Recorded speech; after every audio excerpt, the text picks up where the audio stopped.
And I'd like to welcome everyone to our event on archival research and the limits and possibilities of engaging with the archives from a social justice perspective. I'm going to invite you to mute your microphones and turn off your cameras if you wish. So my name is Calla Evans, and I'm a research associate with the Creative Communities and Collaboration Research Lab at Ryerson University. I'm currently residing on the unceded traditional territories of the Musqueam, Squamish, and the Tsleil-Waututh nations. I just moved here, so learning the names. I would invite you to take a moment now to locate yourself using the website nativeland.ca. I'm going to just post that in the chat for folks.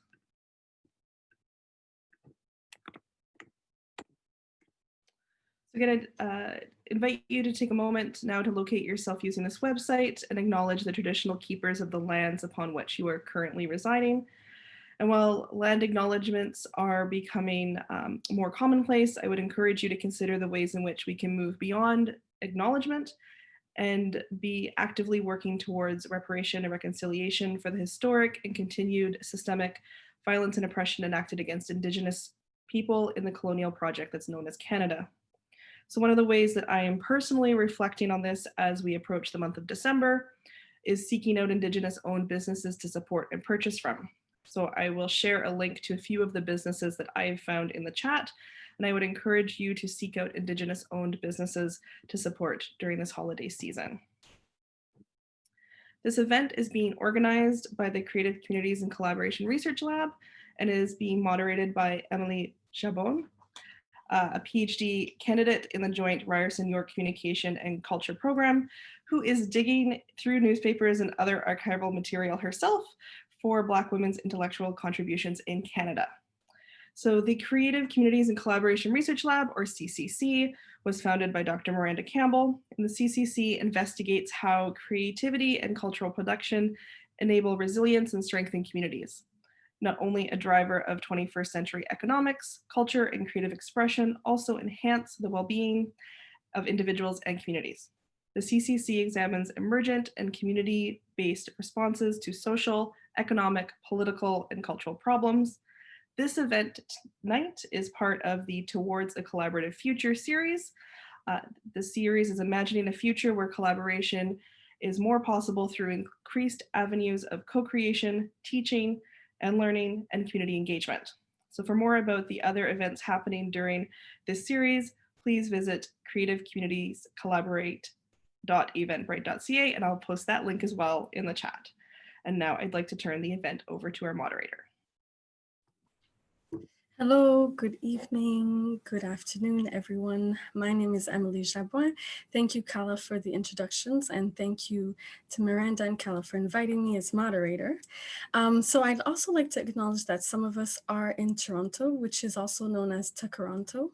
And we'd like to acknowledge that this is the traditional territory of many Indigenous nations, including the Mississaugas of the Credit, the Anishinaabe, the Chippewa, and the Haudenosaunee, as well as the Wendat peoples, and that there are many Indigenous communities that are unrecognized and unremembered, including Afro-Indigenous communities who have identified in various ways, and newcomers and settlers who have joined into the Dish with One Spoon treaty. So in addition to that, because we're talking about the archives and because we're talking about stories, or we will be touching on stories that have been told and in many ways cannot be told, I'd like to also acknowledge that there are many communities that have also been brought to Canada, some of which were African peoples who were stolen and brought to Turtle Island against their will. So in the context of this conversation, it's definitely important to think about, as Calla mentioned, truth, as well as working towards reconciliation and thinking more deeply about what land acknowledgement means as we acknowledge at the beginning of each event. So for this event, the specific questions we will be asking are, or attempting to answer, are what are the narratives and counter narratives that emerge through archival work? Or what are the narratives and counter narratives that we create through new archival methods? What are the limits and possibilities of engaging with the archive for a social justice perspective? So our presenters will give examples of their research practice as well as some of their experiences while they have worked in the archives, and they will also speak to challenges of working within the archives. So we have three really exciting presenters for today. First, Dr. Art Blake is a professor in the history department at Ryerson in the department, and is also a professor in the communication and culture grad program. He's currently also the director at Ryerson of the Dimensions Pilot Project, a new federal program to address barriers within SRC systems. So those are scholarly research and creative activity systems faced by 5 equity-seeking groups. And so Art is a queer trans guy originally from the UK who did his PhD in the US and joined Ryerson in 2007 after teaching in Canada and the US. Then we have Dr. Cheryl Thompson, professor at Ryerson University in the School of Creative Industries, and is also affiliated with the graduate program in communication and culture. She is also the author of Beauty in a Box, Detangling the Roots of Canada's Black Beauty Culture, which was published in 2019, and has an upcoming book, Uncle, Race, Nostalgia, and the Politics of Loyalty, that will be published next year by Coach House Books. And last but definitely not least, we have Mary Grace Lau, who is a PhD candidate in the Joint Communication and Culture program at York Ryerson Universities. And her doctoral research examines the circular and mediated discourses of sexual violence that contribute to a rape supportive culture. So welcome to our speakers and to this very exciting conversation about the archives. So firstly, I would like to just remind everybody to please put your questions in the Q&A section of the chat so that we don't lose any of your questions. We will start with the 1 hour conversation and then go to the questions afterwards for about 30 minutes. So first question is, I'm going to ask each of you to present yourselves and present your research. And please feel free, anyone can go first. Whoever I'll go feels first. I love first. Thank you, Cheryl. Going first is great. So just presenting my research and who I am, I guess. I am human. I'm not a cyborg, although I do have metal in me, so it's debatable. I don't know why I started with that. It's very awkward. Yeah, I mean, I've been working in archives now literally 10 years. And when I started in archives as a grad student, as a PhD student, I believe it or not, I'm actually still working on the same work that I started when I started as a grad student 10 years later.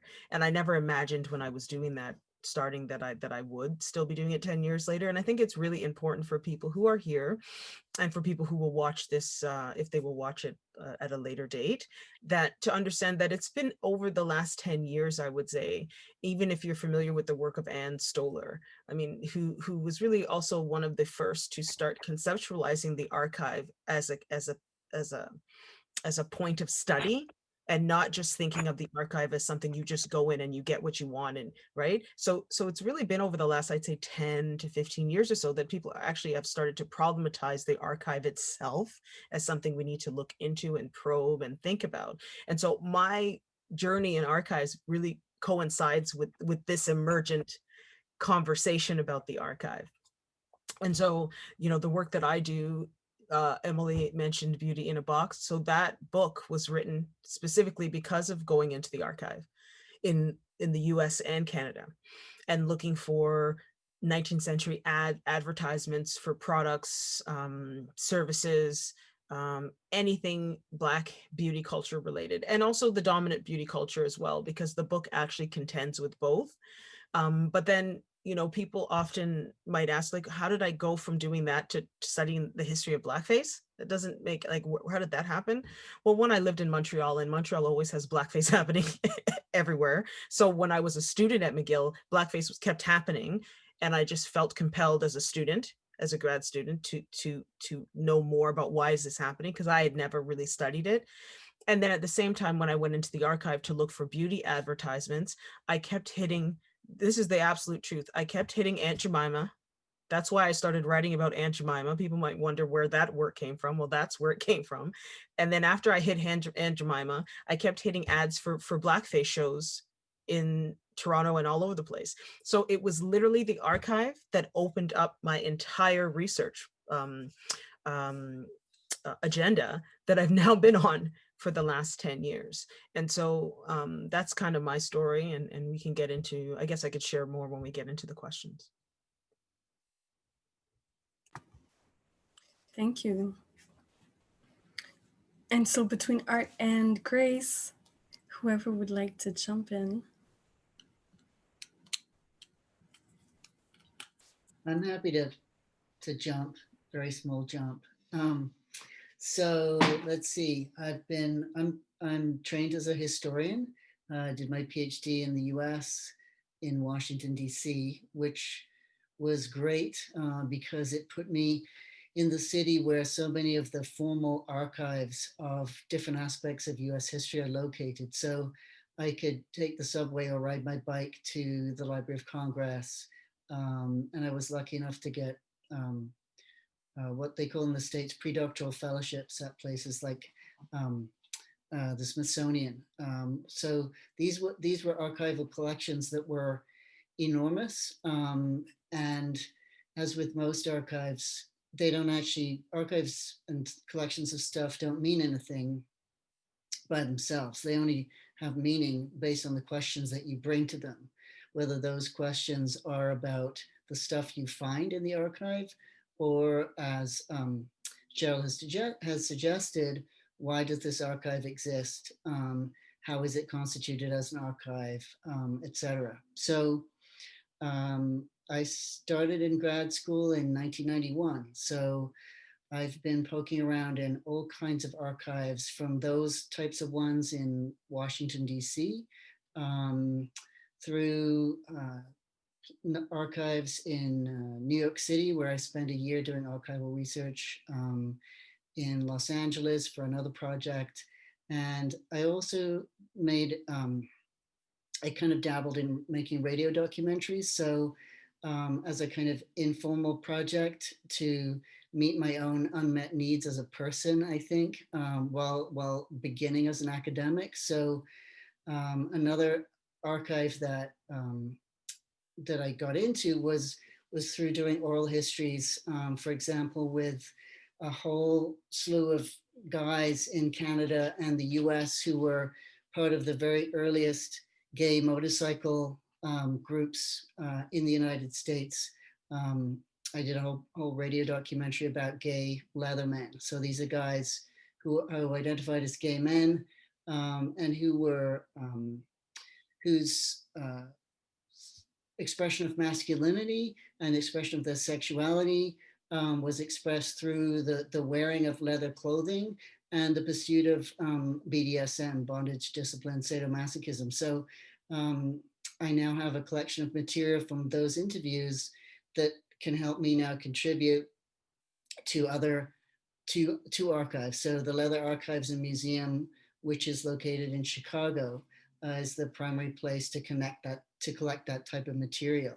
So as people who work in archives, and we'll probably get into this more, we not only bring our questions to give archival stuff its meaning and its changing meanings over time, but we can also contribute to the construction of archives that we discover through our research don't exist, and that we need, and that we know that people coming after us will need. So my current research is on cross-dressing, particularly focused on the organizations and communication networks among people who identified as cross-dressers from around 1960. I'll probably take it up through the early 1990s in Canada, the US, and the UK. So I have formal and very informal archives to get into in that project. So that's kind of who I am and what I'm up to. Thank you. That's exciting. And so, Grace. All right. Well, thank you first of all for inviting me to do this talk. My introduction is not going to be as rich, but I like to think about getting into archival work accidentally. Um, and so some of you already know this, but I don't come from a comm studies background, nor do I come from a history background. I come from a social science background. And so a lot of the methods coming into my PhD that I was familiar with are experimental design. I was in psychology, but also interviews and surveys. So the what I would so I didn't at that point didn't really have a bit like an idea of what exactly I was gonna like what I was expecting. What I was expecting actually was my dissertation would be doing a bunch of interviews and surveys because that's what I'm used to. But the topic of my dis started with Jean Gomeshi of and the particular issues that happened around him in October 2014 that resulted in his eventual firing from the CBC. With that, I started paying attention to some of the hashtags on Twitter and looking at some of those narratives. I started realizing that, like I feel like this is all familiar and this has happened before. And so the more, that at that point I was still doing coursework, so I wasn't really thinking too much about my dis at the time. So like doing coursework and doing comps, and so like that's like the last thing on my mind. Again, it was still there. And then kind of fast forward a little bit when Me Too erupted in 2017. And again, it was the same types of conversations that were happening in Me Too that were happening in Been Raped Never Reported. And so I started realizing that this is a circular conversation that keeps happening over and over again. And so that is essentially the question that I'm addressing in my dissertation is, why do we keep coming back to these same conversations?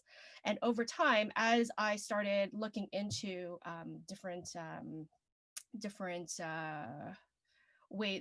research methods and different theoretical frameworks and reading what other people have written, there was a lot of how do I want to say this?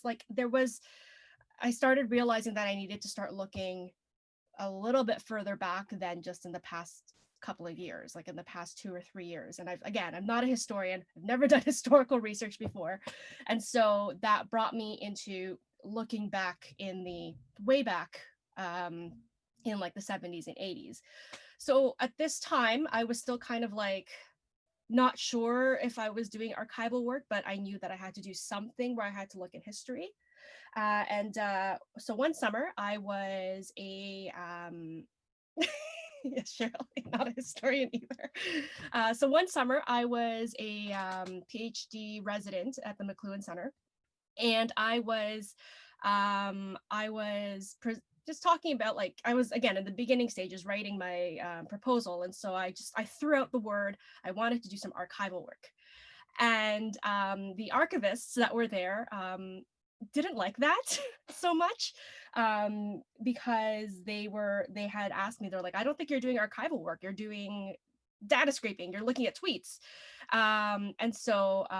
There was kind of that, again, that it kind of like brought me back a bit of thinking, okay, so maybe it's not that, so what am I doing? And so like it's been this relationship between, am I doing archival work and am I not doing archival work? And and this kind of goes into some of the like great prompt questions that Emily had sent, and I'm so grateful for, because otherwise I would not have been prepared to speak at this.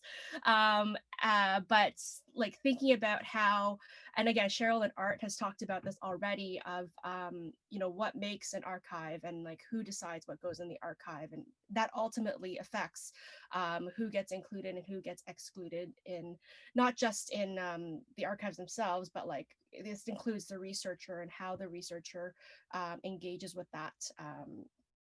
And so like it's always been that kind of like teetering of, am I doing archival work am I not doing archival work, that has really led me to kind of be where I'm at right now.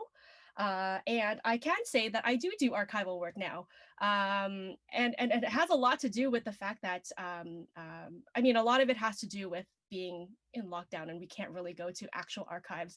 But a lot of it stems from over the years of presenting at certain conferences and talking to senior faculty who have given me lots of hints as to where to go, because again, I'm really new at this. And so I've been able to go to, for example, the University of Ottawa's Women's Archives. I've looked at the Archives of Ontario. And I've even done a lot of digital archival research on the Wayback Machine, the Internet Archives. And there was a lot of things that I found on there in the digital archives that I wouldn't have been able to find otherwise. So so for example, in one of my research, in one of my chapters, I go back into the 70s and 80s, and there was this really obscure but well-known video and documentary called How to Say No to a Rapist and Survive. And I couldn't for the life of me, I was like, where would I even find this video? And it actually is on the, it is in the Internet Archives. The full documentary is in there. So, a lot of my research now comes from having to, scour through what people have shared online.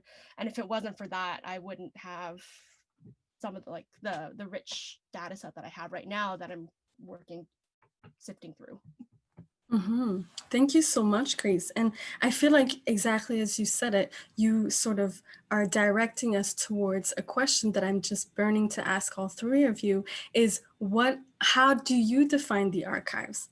And how do you define archival work? Because I'm clearly hearing that a lot of your archival work comes from experience and comes from experiencing what traditionally is defined as the archives as well. So yeah, you can continue, Grace, or we could, If I may. Absolutely, yes. I've always wanted to say that in a presentation just like this. No, but Grace, I think it's really important for you to understand at your stage that there are formal archives and then there are informal archives, right? Like I believe that there is a difference. And so to the informal archive, to me, I categorize that as any collection that contains materials that either document, preserve, or maybe even protect some past thing, person, place. And the past could be anywhere from last week to 200 years ago.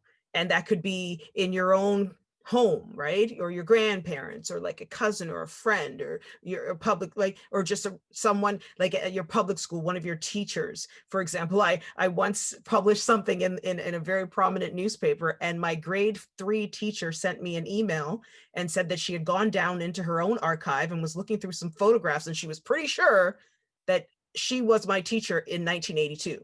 Because she had the class photographs, and she's like, you look exactly the same. So that's an example of an informal archive, still legit. The formal archives are the ones that are housed in either public or private institutions, right? And they have a name, and they're categorized, and they're cross-checked, and they're meta tagged. And so those two sources for me are just as legitimate, depending on the work that you're doing. For example, I have a really good friend, her name is Kathy Grant. Some people on this call, I know you know Kathy.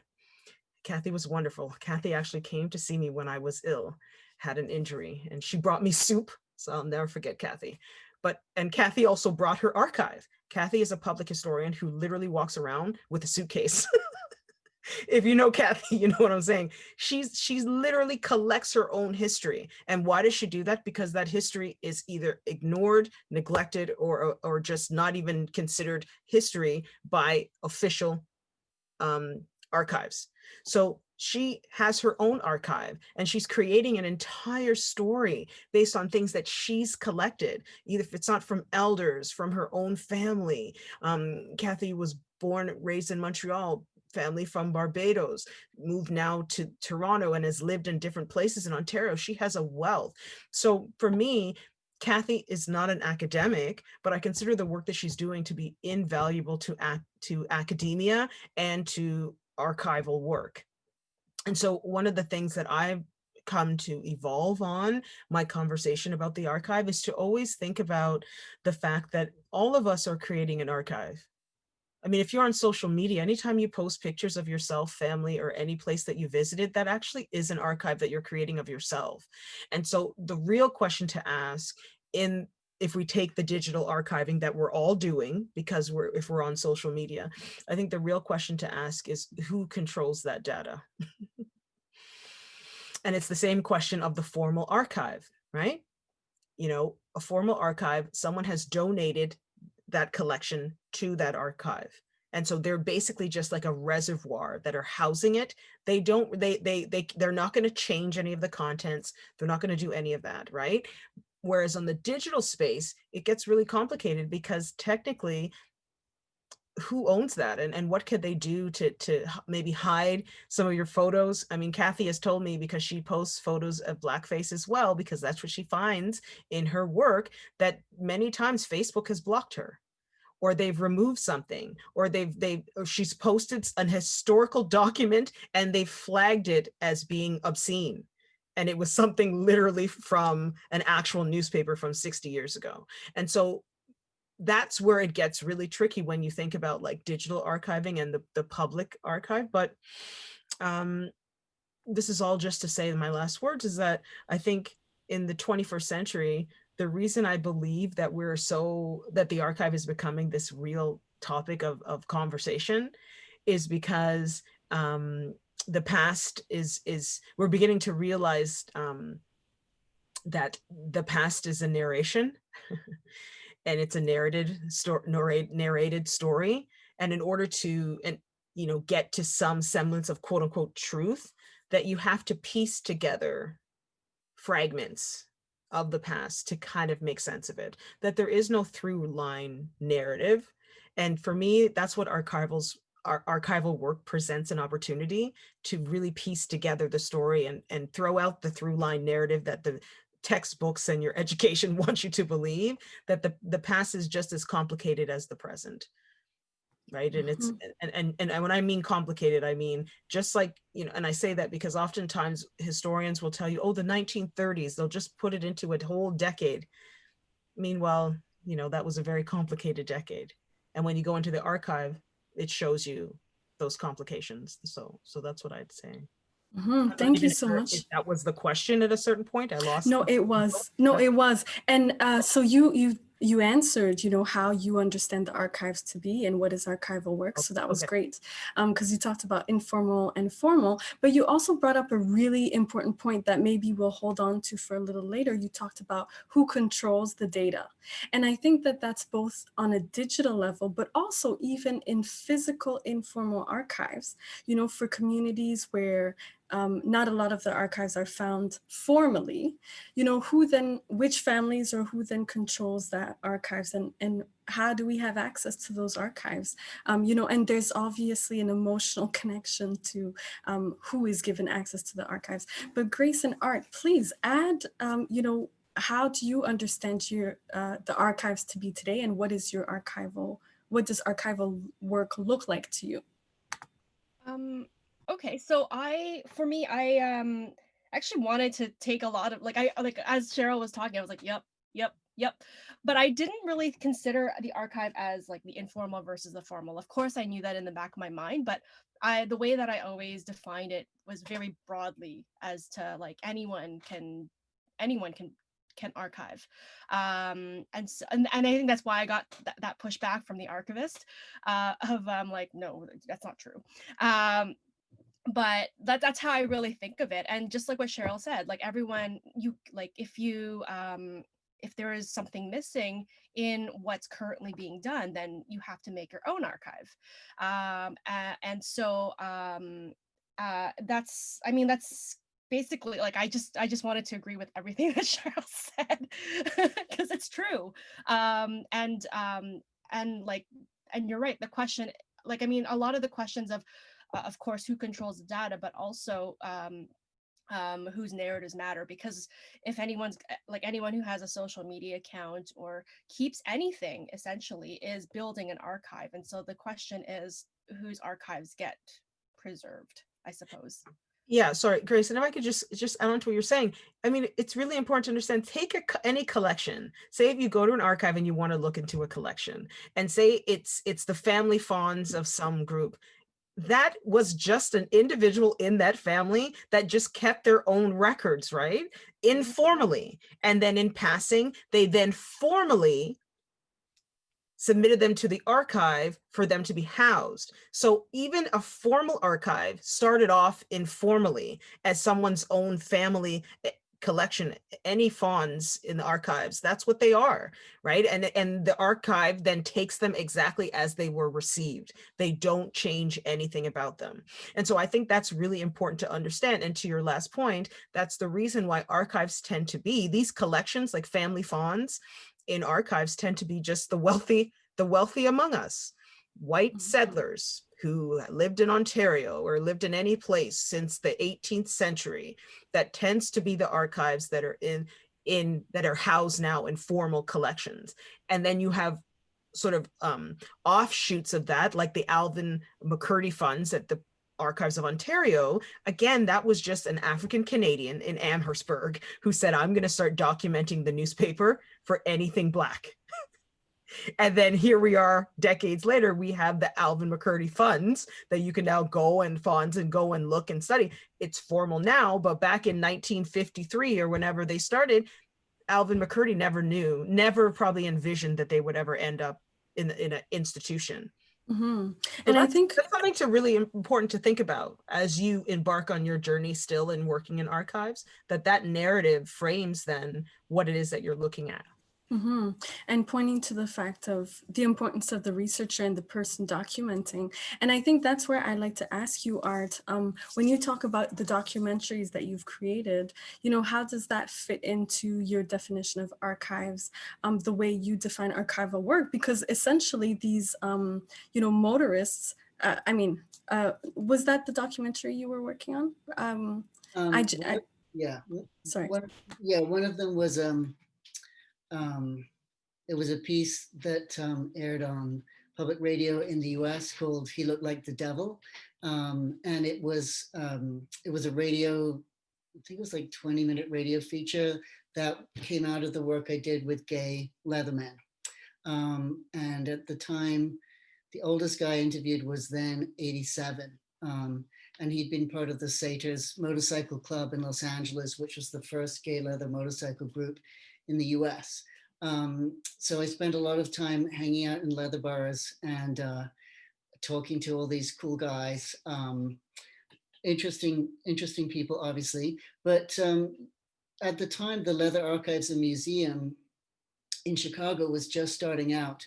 And so they had gotten from within the community, it was a community-run archive, and they had managed to fundraise enough to pay the rent on a property in the south side of Chicago.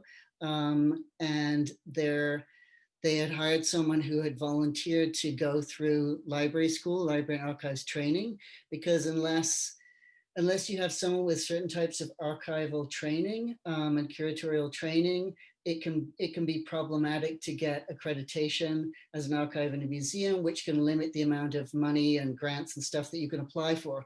So there are processes sometimes by which something that might start out as a relatively, if you like, informal and community-run, volunteer-run archive, it will sometimes need to evolve over time into something more formal, which can often bring up and necessitate lots of discussions amongst the volunteers and community members who have given materials to the archives or whose lives and histories are represented through that archive.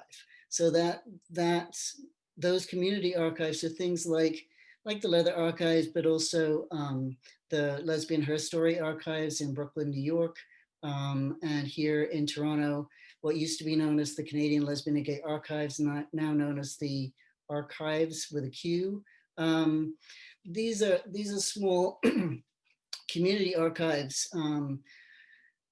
started by volunteers because the lives that they were interested in and they represented were never going to be collected and respected in what we would regard as formal archives.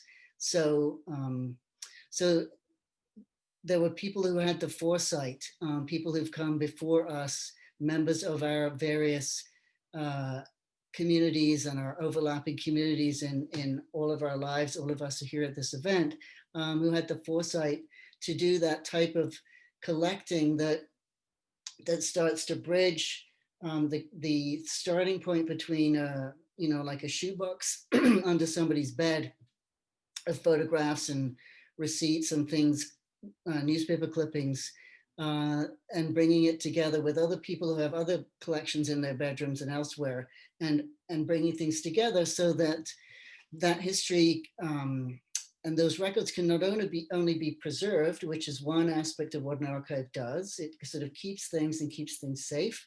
But it also, by doing that, collecting and preserving, it gives life to that ephemera and those different types of records. And it's in community archives where you're likely to find a great variety of different types of records. So some could be the type of records that might be collected in formal archives and libraries run by governments or organizations with lots of money. So things like birth and death records or medical records and marriage licenses, things like that. But at the same time, you'll also have badges, pins, pieces of clothing, family snapshots or snapshots amongst friends that might have been organized into albums or might just be in a big bucket somewhere. So I think that it's difficult to draw a firm distinction between informal and formal because of the evolutionary process of archives themselves. So now there are archives that me and other people who work on trans history are working with that are in the process of forming, because it's relatively recently that organizations and institutions, libraries and archives have recognized trans people enough to figure out who we are, where and when we existed, and that we were like worth collecting in that sense. So once you start being collected, I guess it's a sign that you kind of matter to a bunch of people that didn't think you mattered in the past.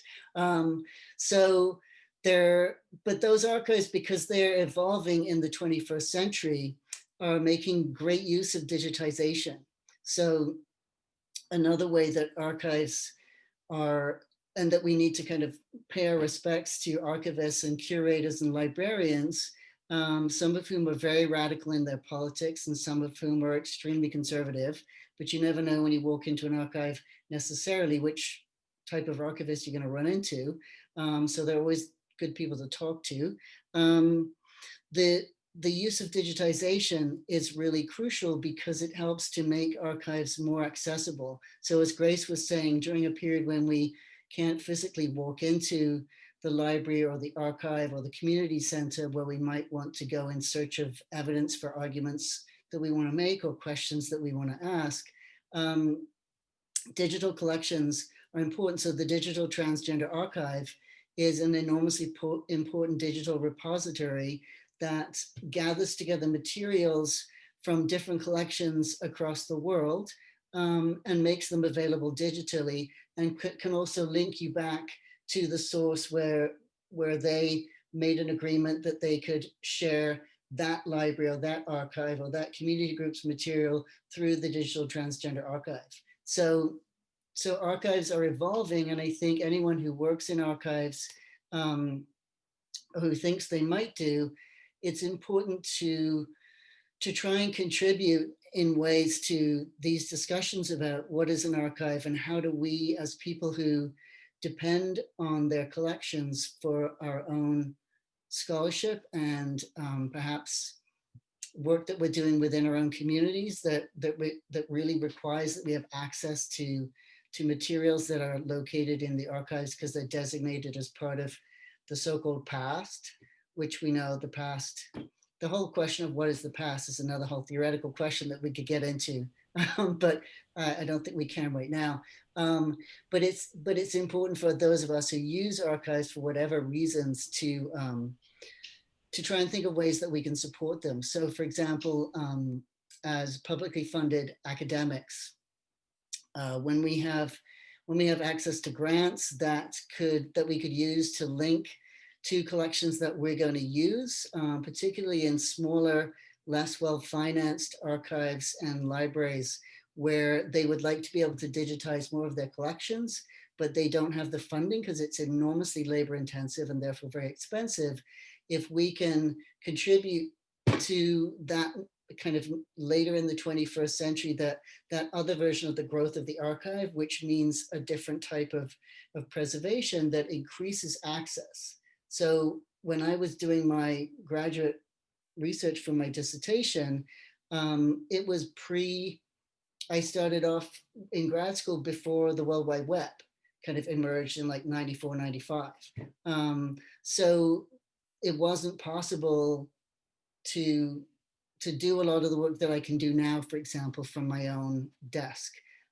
Everything was on microfilm, and I did lots of interlibrary loans, and I had to figure out how to get the money to go to places. So the radio projects that I did, the one with the leather guys, and another project, a research project that ended up turning into a writing project, was around citizens band radio, and figuring out from a sort of one of those accidental moments in the archives that there was a parallel to the white most well-known version of CB radio in the 70s. There was an African-American men's world of CB radio that existed, and that used CB radio for kind of audible community building purposes. So I was able to find a lot of the men who'd been involved in that from the 1960s onwards through online, just really basic message boards where people who were enthusiastic about that culture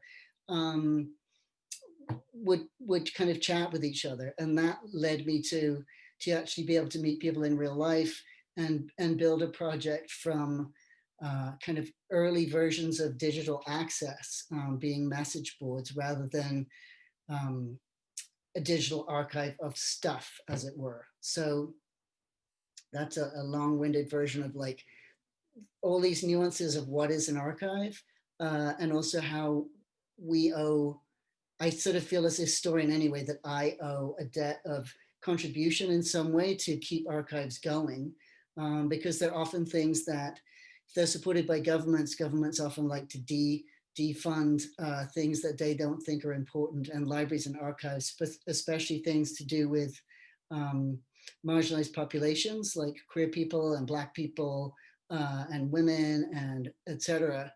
These are the things that get cut the first. So use the archives and try to turn any research money you have back to the archives if you possibly can. Otherwise, somebody will just mow them down. Mm-hmm. Thank you so much. You brought up so many points that covered so many things I wanted to ask all of you. And I really like the idea of the archives as evolving, because I do think that's something you all pointed to. And you also all pointed to obvious gaps in this quote unquote formal archives. And so I wanted to sort of first maybe start with Grace, but anybody can answer if you like to. So based on the gaps that you found while doing your archival research, so what were, can you be more explicit about what were the gaps in the research methods that were available to you, and how did you develop, or what methodology or practice did you develop? So actually, let me just rephrase that so it's clear. So so were there gaps in the research methods available that led you to develop your own methodology and practice? And what strategies did you develop? Because based on your answers, it's clear that there were gaps, right? Okay, if I understand you correctly, you're saying like Yes, our own methodology in terms of how we work in the archive, like our. exactly. Yes, and I asked that because the sense that I got from all of you is that you had to develop a specific practice and a specific method that wasn't necessarily taught to you, or you sort of developed your own way of working through the archives. And Yeah, I mean, the quick answer that I will give, sure. Grace, if you can weigh in, is that, well, you have to. There's not going to be any standard way that you're going to engage in archival work, because it's, I think Art had mentioned this earlier, it depends on the questions that you're asking, and no two people are going to ask the same question. So you can look at the same collection and think you're going to come out with the same results, and you won't, because you went in there with different needs, desires, questions. And what the only thing I will say is that for me, I in working with you, Emily, and I see Lucy, I see you also here today, two of my grad students who are working on the project with me. One of the things that I've tried to train you to do, and to give you the tools to impart in your own work, is to try to not be too tunnel vision when you get into the archive. Like just saying, oh, I need to go and find this one thing, so I'm just going to go and find this one thing, and then I'm just going to shut down to everything else and just get the one thing and say, oh, I got the one thing I wanted. I try to train people not to do that, because then you miss out on opportunities for the archive collection itself to surprise you. And so that can't, for me, I just don't feel like that can be trained. No one can really prepare you for those moments. They're kind of like these aha moments that happen after maybe you've been working in a collection for hours or days. Then suddenly on the last day, the last hour, it's like, oh my goodness, bingo. And meanwhile, you've been looking through all this stuff and turning pages and seeing absolutely nothing that seemed irrelevant. So for me, it's an exploratory process. And it's not a process that you want to, what is that word? Is it inductive? I teach methods and I should, you don't Right. want to, you don't want to teach, Impose. right? You don't want to impose. I always get confused, inductive, deductive. Yeah. I need to reread my methods book. But the point is, you just don't want to do that. You want to go in and you want to allow it to reveal itself to you. So each method would be different based on the project, based on the questions. Yeah. I mean, Um, I mean, that's my own approach. Maybe right. Grace And and Art might feel differently. I don't know. And I think that's a really important point to make, because we are talking about communities and stories that tend to fall through the cracks when we're looking at broader narratives. But Grace, in terms of your research that works with digital archives, and as you mentioned, you were looking at hashtags. So how did you approach your method and your practice when other archivists were telling you that this was not archival work? So I had hoped that by the time I was starting to get data and like analyzing tweets, I had hoped at the time that the Library of Congress would have finished their big Twitter archive project, but they didn't. And it's still not public. And so I ended up having to, again, it's that whole make your own archive. And so I used a lot of I read a lot into digital humanities and the ways that the digital humanities scholars would use digital tools as a way to make sense of something that happened historically. And so I borrowed a lot from that, and also just happily stumbling on different types of not just apps, but different ways of collecting web scraping. And I have like zero programming experience too. So like this, like really just coming into this as just like what Cheryl had done. Like it's like we'll see what happens. And so it was really exploring a lot of that. And so yeah, so the biggest challenge was, how do I make sense of all of these, like for example, Me Too tweets. I have a whole chapter on just Me Too. Like how do I even make sense of what's going on? How do I even like what data do I collect? What if there hasn't been any type of thing being collected from prior, And a lot of the literature at the time didn't really go through that process of like going through those tweets. And so again, it's so using those DH tools, and so I had to learn. Stumbled quite a bit, but had to learn how to collect those, and which came up to a whole set of different issues of like how much do you collect. So I am currently, like, I have gone through them, and I have managed to collect 500,000 tweets. I didn't use all of them. So that again, the next challenge is, what do you choose, right? And that goes back to what Cheryl was saying, keeping an open, like, not so much being so like tunnel visioned and finding out exactly what you need, but kind of using the big data set to kind of just start whittling down what it is that could potentially pop up. And so yeah, a lot of it had to do with a lot of like just kind of playing around with the content that I was able to collect, which again is kind of is all that also has a whole bunch of other questions of like, because it was tied to my Twitter account, there was more, obviously the algorithms that we don't know much about has some control over what ended up being collected into my little web scraping tool. And then you have, Emily, you asked me what happens when writing information isn't enough. Yes, sorry, I didn't want to interrupt, because I remember listening to you present one time and you saying that you came up with this like sort of schema.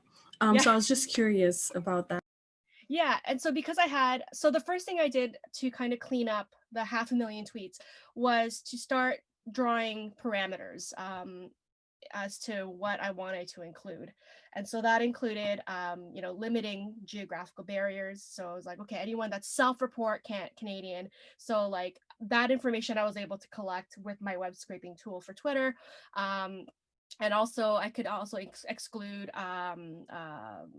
languages that were not English or French, though there was more English than French, and I ended up just using a lot of English tweets, which then allows me to like, take out more. And so I was able to actually whittle it down to a manageable 6,000, and which it still sounds not manageable, but it actually ended up being manageable because of how I ended up starting to analyze. So I started with a network analysis of pairing up the different hashtags, because a lot of people will use different hashtags in association with one another. I use that as kind of like a framework to kind of make sense of which words were more associated with others. And then within that, I was able to kind of determine almost like a thematic analysis, so taking all of those word associations and trying to figure out, major themes that were kind of emerging from those hashtags. And then from there, I was able to identify discourses. And so using that kind of like 3-step approach, which I thought I was making up, but apparently others have done it too. So I'm really glad I'm not the only one that's done it.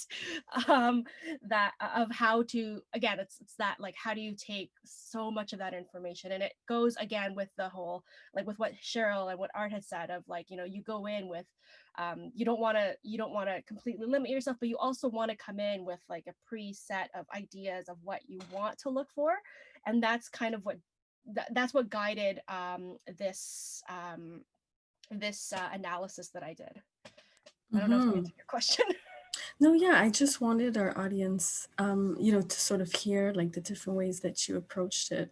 And I also hear all three of you talking about the like specific communities, specific conversations. So I'm curious to know, how do we engage with communities through and during archival work?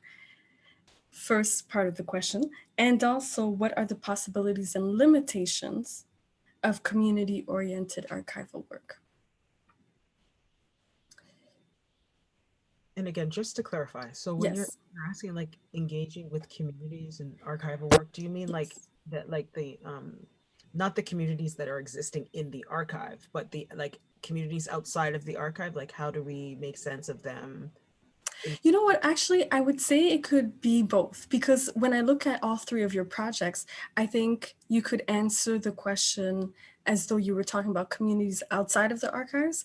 But also, even as you engage in the archives, it is still, well, in my own experience, I considered that it was still affecting people who were remembered in those archives. And like there was, so whether, sorry, whether that archive is the living archive, like people, or whether they are part of archives that are stored in, let's say, formal institutionalized archive, I think there are limitations and possibilities in engaging with these differently.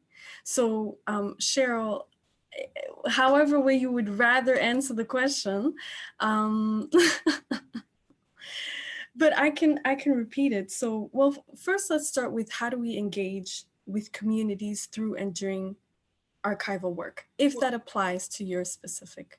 Yeah, and to be quite honest with you, I try not to do that because I think, especially when, to Art's point about the types of archives that could be defunded whenever there's a government change or there's restrictions in funding, right? So you have like queer people, Black people, women, people with disabilities, the others, so to speak, right?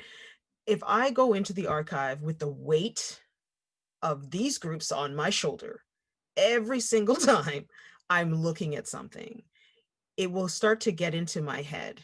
And for me, it will just be like too weighty to do the work. So instead, I don't do that. Instead, I literally try to block everything out. That's why people often ask me, that they say, you're studying blackface and you're looking at all those images of trauma, like what do you do? How do you do to self-care? I'm like, I honestly, I want to say to them, what the hell are you talking about? These are some white people putting on paint in their face. It has nothing to do with me. I completely disconnect from it because it has nothing to do with me. I don't take it home. I don't wear it. I don't live it. I'm able to see it for what it is. And it is a glimpse into a moment in the past with a particular group doing particular things. And so for me, I actually really do disconnect myself and my narrative and even my belonging to certain communities. I completely disconnect as much as I can when I engage in archives. I don't personalize them. And the reason I do that is because I'm dealing with really serious material, serious in the sense of traumatic, violence, all the things, right, that can really start to wear on your mental health as researcher. It's the reason why the psychologist has a psychologist, right? You can only hear and engage in trauma so much before it starts to affect you. And because the work I know that I'm doing when I go into archives is trauma work, it really is. Emily, you've looked at the images, you're as a Black person, you spend weeks and weeks looking at blackface, you're angry. Okay. And so to do that work, to be able to tell a story in an authentic way where you disconnect yourself from the work to some extent and really really can see it for what it is, as opposed to how it makes you feel. I think that is a key distinction as a researcher. Any researchers who do this kind of work, there's what it is and how you feel about it. And those are two different things. And you have to be very clear about that those are two different things, right? So for me, I often don't think about the communities when I go into the archive and I'm doing that work. It's when I start to engage with the materials post the archival work, then of course, that's when the community mindedness comes in. But in the actual work, for me, it has been a protection to my mental well-being. And, even for those people who are secular, to my spiritual well-being too, to not put myself in the archive, in the community with the work that I'm doing. Yeah, well said. Thank you. Can I add a little bit to that? Yeah, I absolutely. really like how you framed it as like you need to disassociate yourself with it, because I get that question too of like, how do you deal with the types of things that you have to read and look over pretty much every day. Well, first of all, I don't do it every day. But yeah, it's that you have to, there is that, I don't know if I want to say like completely separate myself as I'm going like collecting and reading through tweets, for example, or even digital collections of like, like feminist archives. So for example, the Rise of Feminist Archive is a digital archive of women's presses from, the 60s, 70s, and 80s, right up until the 90s.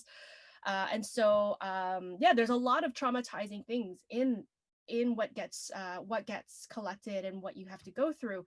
And yeah, you're right. There is a degree of me having to kind of step back a bit, not letting it affect me as someone who is engaging in the work. But I do. But at the same time, I'm also thinking about the communities in mind, in the back of my mind, because as you were like, Emily, when you had said, you said it was, how do we engage with communities that are immediately of the research of that time, at that moment in time, but also thinking about the greater community that it could potentially affect now. I actually have to think about both, because a lot of, I look through the old publications from the 70s and 80s, and a lot of the things that get talked about there are still being talked about now.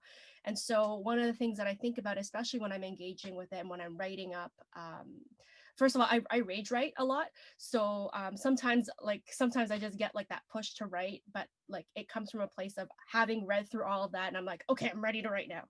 And so like very like Hulk like. But the first thing I think about when I think about engaging with communities, when you had posed the question, is being respectful for how, first of all, of how their story gets told and interpreted and told. And so because I'm also dealing with the tweets with people who are like actively like building towards, well, I mean, like, as in like, people are still alive, people are still obviously like working out these issues. There are issues of confidentiality and anonymity that I also have to contend with, that if I had just looked at it as, for example, a historical moment in time, like the 70s and 80s, I might not have to do that, because those documents are publicly available for everyone. So I'm not sure if I'm not sure if I was clear on that. And I'm still working through some of those, the ethics involved with dealing with like when you're building your own archive, and when you're dealing with such traumatic and very deeply personal subject matter. And so no, I guess I'll leave this part to like the next part, but I just want to leave it at that for now. Okay, sure. Thank you. No, but that was a very clear response. And Art, is there anything you would like to add or share? Sure. It's always one of my favorite things is to hear other people talk about their research. It's been one of my favorite things since grad school, when occasionally they would invite other historians or other academics, and they would give a talk about how they did their research. And I love these stories. They're great. And it makes me want to go back into something that I can call an archive as soon as possible. I think I have a slightly different approach, certainly right now. I think what I've noticed about myself and have come to acknowledge is that, as someone who's trained in the discipline, hideous word, of history, it can be very disciplinary in the negative sense. So even in grad school, I was told by other grad students, for example, that I wasn't a real historian because of the nature of the work I was doing, because it was cultural history. And not many people in my department were doing cultural history. So me looking at a bunch of postcards was seen as, what's the point of that? Like, everybody was being like hardcore and going to the National Archives and reading about politicians and policies and stuff like that. So, I think in my own evolution, we talked about archives evolving, but I think people who go into archives probably evolve over time in terms of their relationship to the material. And I know for me that the specific subject matter that I've looked at over the course of my career so far has changed. I've come to understand that the questions that I'm asking have always, from grad school on, been trying to grapple with the idea of who belongs and who doesn't belong, and who gets to give you that sense of belonging or not belonging. So I think what I did over time was to try and be true to my research and the questions that I was asking and what I regarded as significant archival material, that was frequently categorized as ephemera within archives, therefore not very important. So things like tourist guidebooks and all kinds of stuff like that. I needed to chart a path that was true to that, but still allowed me to succeed as a foreign student in the United States who was completely dependent on my department for every cent that I lived on. I needed to get through the program and be legit enough to deal with that formal bureaucratic process of graduate school, which everyone's familiar with, that can be enormously difficult and stressful. But as I've gone through the different stages of evaluation where other people assess me and tell me what I'm worth. So, getting the PhD, eventually getting a tenure track job, getting tenure, recently becoming full professor. You get through those stages, and what I've tried to do and found myself doing is giving myself more permission to actually have more of myself in my work. So in the 90s, when I was in grad school, I wanted to do a dissertation that would have been a queer topic, queer urban history.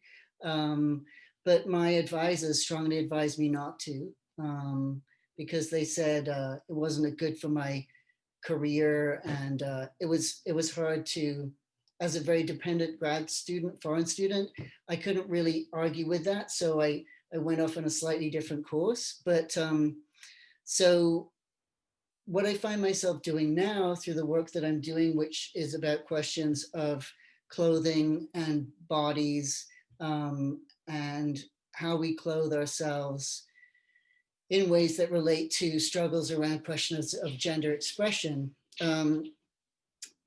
This is something that is extremely personal to me, and those struggles are marked on my body in terms of the scars that I have related to surgeries that I've needed to have, to make me who I am, and injecting testosterone once a week. All of these things are pretty intense, and they relate to the questions that I'm allowing myself to ask of whatever I count now as my archives. And that's taken me to the big medical library in London, the Wellcome Institute.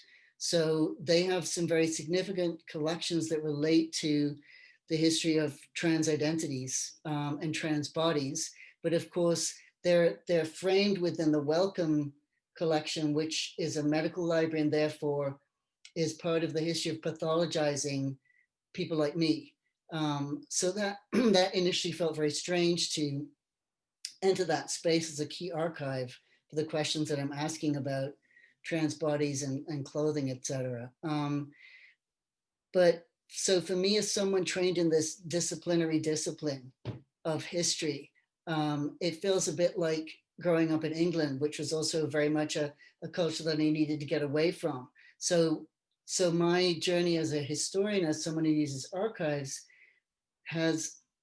was always personal, and I've allowed that personalness, not really a word, to enter into what I'm actually writing about, because I feel like that was part of who I am that was silenced by institutions, and whether that was my family of origin or whether that was institutions such as teachers, advisors, et cetera, et cetera. So I think as difficult as some of the material is that I encounter, it nonetheless, for me, feels important that I do bring my personage and different ways that I feel that people have tried to squish me over the years, publicly and privately. That's part of what I now allow myself to do in the archives. And I understand that that will not be and cannot be necessarily the same for different people approaching archives that to which they have historical and current connections. But I think for me, it's been helpful to have a more personal relationship with archival material. Yes, wow. Thank you so very much for sharing. Thank you to all three of you for being really vulnerable. I felt like, this is a panel where you really talked about like your work and how you lived through it, and we all really appreciate that. We appreciate the stories that you explained come out of the archives or come with you into the archives, and also the question of belonging. Like, I think that's one that really stuck with me, and how the archives evolve, and how it's important to continue engaging with them. Like, there's a sense of responsibility towards what we want to see in the future. So I'd like to open up, questions from the audience.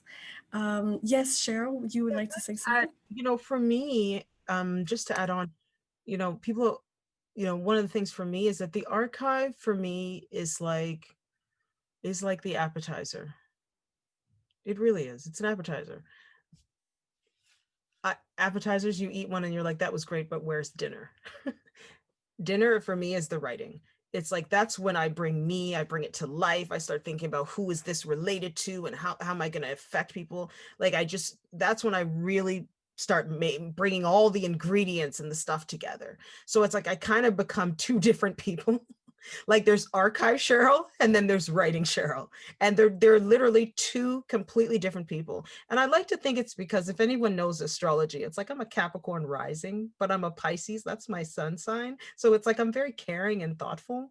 But then I have an Aquarian moon, so I'm very intellectual. But then when I have to get it done, I get it done. So when I get into the archives, I'm telling you, I am just a worker bee. It's not personal. I'm not even present. I'm just a worker bee. And then when I collect whatever it is I've collected, and then I sit with it. And I think that's the reason people, sometimes I get people just email me about things that I've written, like, wow, that was exactly what I needed, or that hit me. And I'm like, yeah, because that's when I bring all my heart and my soul and all the stuff to what it is that I collected. And so for me, I kind of disassociate to do that. And I think that's kind of just been my own method of also maintaining health. Mm-hmm. Because I think burnout is very real for people who do archival work. You could just feel so tired and exhausted. Like, Grace, I hear all those numbers that you're collecting, and I'm just like, I can imagine people thinking like, wow, are you okay? Like, are you resting? And people just start to think that it's so tiring. And I think creating a healthy disassociative relationship with your archival methodology, that was a mouthful. I just think it's healthy in the long term for you to maintain the work and for you to still be engaged with the work even 10, 20 years from now. That's my own personal belief. Excellent advice. Absolutely. Pacing ourselves and, disassociating from the work. And it's funny because as you say that, because you don't want to be a robot. Right, absolutely. Right, because I've seen people in the archive before, and I'm like, oh, that's a robot.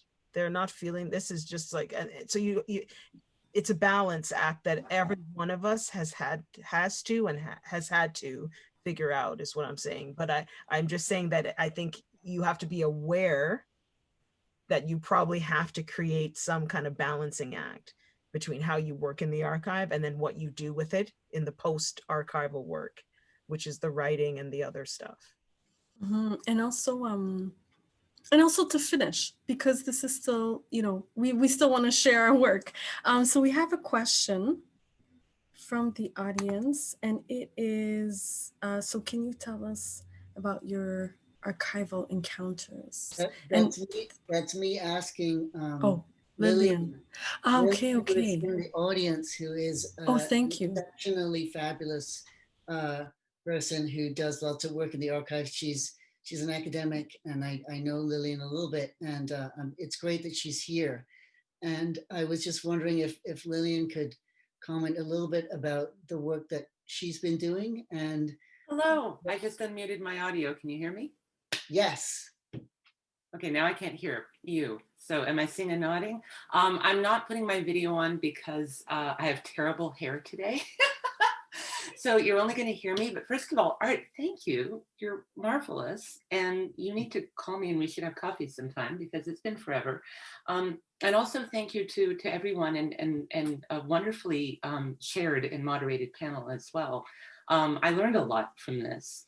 And I have been aching to hear other people talk about their archival process and methods, and I love the embodying that in the physical experience of going to the archive or to different archives, and that's marvelous. And I have so much I want to say that I don't even know how to begin, other than to say I love the idea of thinking about it as a journey that, in my case, you know, and I've been on the job market on and off for a while, and I forget to do things like say, oh yeah, I worked on the Thelonious Monk reader as an archival assistant doing archival research for Rob Vanderbleek at York University. That was my first RA gig. And I loved it. And I don't even think to make that part of the narrative. I start my narrative later during my PhD when I go to New York to go work in the archives in New York.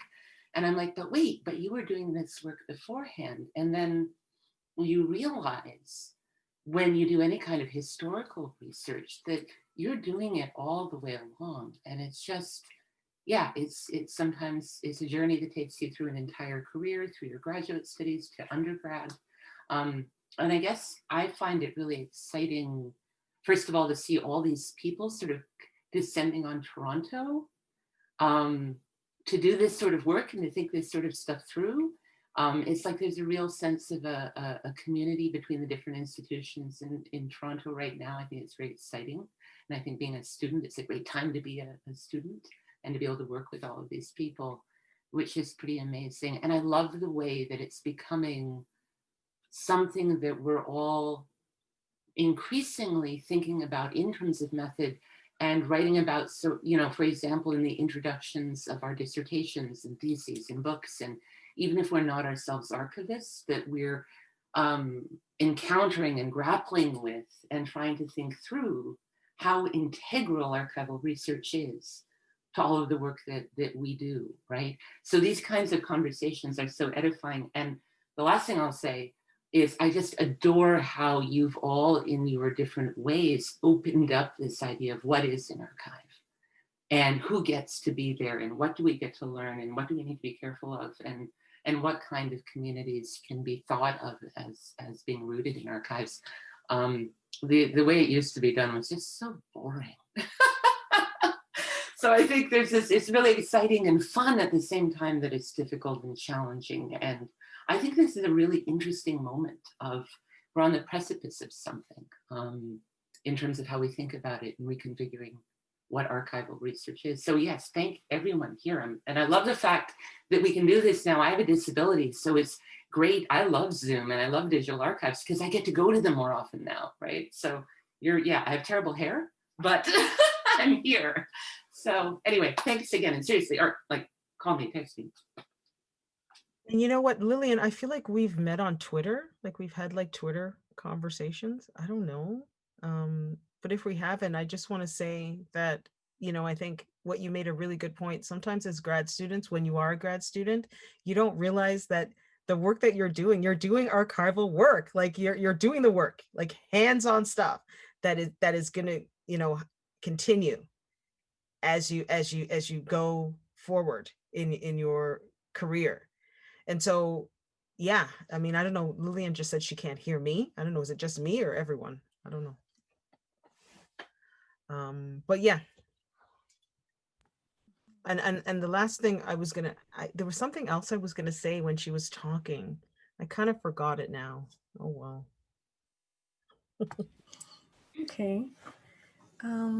Did anyone else from the audience want to share or has a question for any of our panelists?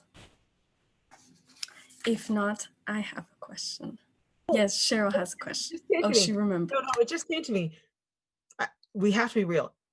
The work of researchers in the archive has moved archivists and library sciences ahead by like 20 years. Like I've even had archivists like email me saying, hey, I was reading your article and we were sitting around talking about it and it really got us thinking about how we can do this differently. I'm like, you should have been doing that work to figure out how you could do it differently. Why did it take me, an outsider working in your collection, to then write about the collection for you to reflect on how horrible the collection is, right? So we have moved archivists forward, and I don't say that to critique them. I say that to how great it is that some of them, not all, but some of them are responding to the things that we've been saying and to the conversation and they're thinking themselves internally, how can we make archives function better? And how can we also make them more inclusive, more accessible? Lillian, I'm with you. A year ago, I basically became disabled myself. So it's like, even thinking about going to certain archives, I start thinking about like just accessibility issues themselves. Like when all the crate comes with all the boxes and all the stuff and having to like get up and sitting up and down and up and down. It's really hard when you have mobility issues. So it's just little things like that, right? That I think the conversations that we're having, yes, Lillian, just things I never would have thought about before. But when you're dealing with archives and they bring the card out, it's so simple. And the card is stacked with boxes. You have to keep getting up and down to access the stuff. And if you have mobility issues, think about how arduous that is. And for me now, I haven't been to an archive since my injury. I don't even know how I'm going to do that. I'll probably need an assistant to come with me to help me because it just might be too much throughout the day, getting up and down and up and down. But my point is that we have moved the needle in that field of study. So I think the work of every time we do something in the archive, I think you shouldn't just, even for you, Grace, you shouldn't just see the work that you're doing to aid your dissertation. You should be thinking about how you can now write about the archive experience itself, because that's actually going to aid, that's going to help the field to move forward. Yeah, I actually wanted to add on that. It's kind of like, what do you do with that? With what you've collected afterwards. I actually was able to share my 500,000 tweets with a master's student at Laurier, and it just kind of like, it came up as a Facebook post, and I'm like, they're like, the supervisor had asked, does anyone have like, or know someone who has collected a bunch of Me Too tweets? My MA student wants to do this, and I'm like, that would be me.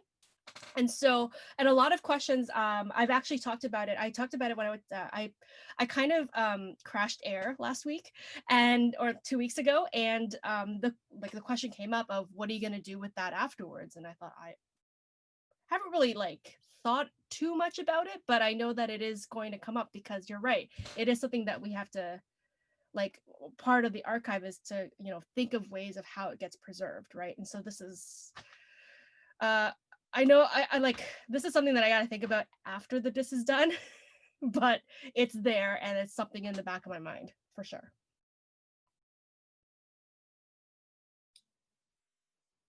Yeah, that's good for you, Grace. Yeah, I think this has been such an interesting conversation. We could probably continue it for ages and have different versions of it, which would be super fun.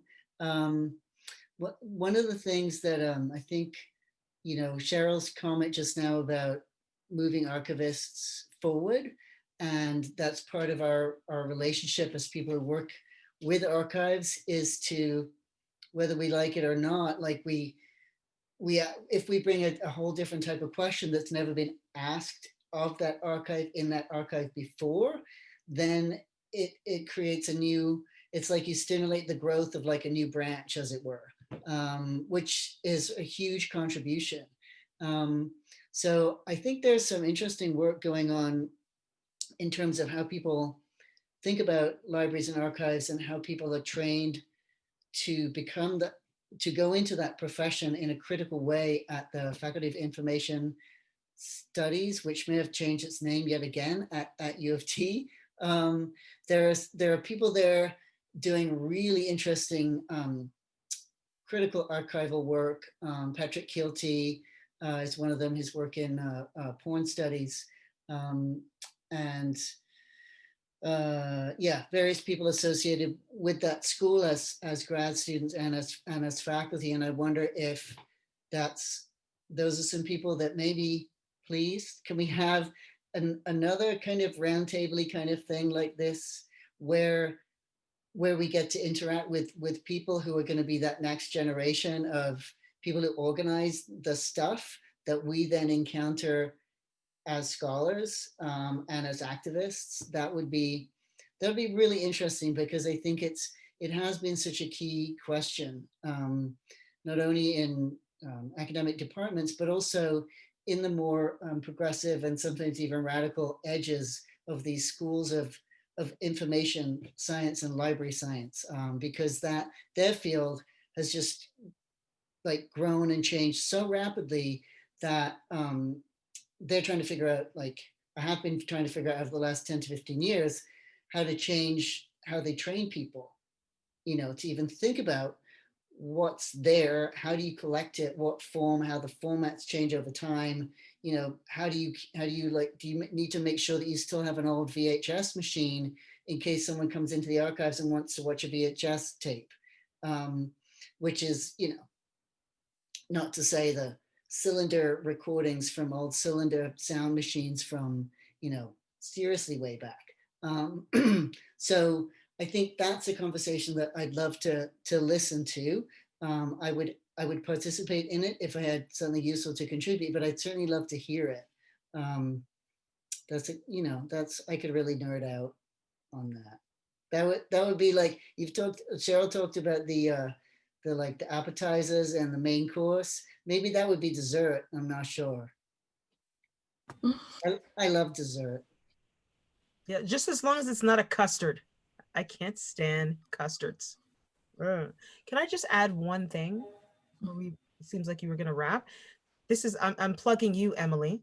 Myself and Emily will be actually giving a paper with Alison Scarm, who is Ryerson's lead archivist at the Ontario Library Association in, I believe the conference is in February. Yes. And that whole collaboration happened because I gave a presentation. Alison said, hey, you should come and look at the special collections, because I think we have Ryerson has some blackface in its archive. Can you come and look at it? They found all the materials. Remember, Emily, it was about a year ago, almost to the day.